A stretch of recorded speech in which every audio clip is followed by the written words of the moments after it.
Car ಚಾಲಕ full tank diesel ತುಂಬಿಸಿಕೊಂಡು ಹಣ ನೀಡದೆ ಪರಾರಿಯಾದ ಘಟನೆ ಕಾಪು ತಾಲೂಕಿನ ಶಂಕರಪುರದ ಸುಭಾಷ್ ನಗರದಲ್ಲಿರುವ ಇಂಡಿಯನ್ ಪೆಟ್ರೋಲ್ ಬಂಕ್ನಲ್ಲಿ ಸಂಭವಿಸಿದೆ.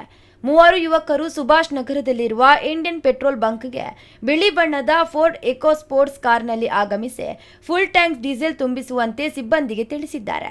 ಬಂಕ್ ಸಿಬ್ಬಂದಿ ಒಟ್ಟು 4,711 ರೂಪಾಯಿ ಮೌಲ್ಯದ ಡೀಸೆಲ್ ತುಂಬಿಸಿದ್ದಾರೆ. ಬಳಿಕ ಬಿಲ್ ಮಾಡುವಂತೆ ಹೇಳಿ ಯಾವುದೇ ಹಣವನ್ನು ಪಾವತಿಸದೆ ಕಾರನ್ನು ಅತಿ ವೇಗದಲ್ಲಿ ಚಲಾಯಿಸಿಕೊಂಡು ಪರಾರಿಯಾಗಿದ್ದಾರೆ. ಕಾರಿನೊಳಗಿದ್ದ ಮೂವರು ಯುವಕರು ತುಳು ಭಾಷೆಯನ್ನ ಸರಾಗವಾಗಿ ಮಾತನಾಡುತ್ತಿದ್ದರು ಎಂದು ಸಿಬ್ಬಂದಿಯವರು ಮಾಹಿತಿ ನೀಡಿದರು. ಯುವಕರು ಮದ್ಯಪಾನ ಮಾಡಿದ್ದಿರಬಹುದು ಎಂಬ ಅನುಮಾನ ವ್ಯಕ್ತವಾಗಿದ್ದು, ಟಿಂಟ್ ಗ್ಲಾಸ್ ಅಳವಡಿಸಿದ್ದ ಕಾರಿನೊಳಗೆ ಮದ್ಯದ ಬಾಟಲಿ ಇದ್ದುದಾಗಿ ಸಿಬ್ಬಂದಿ ತಿಳಿಸಿದ್ದಾರೆ.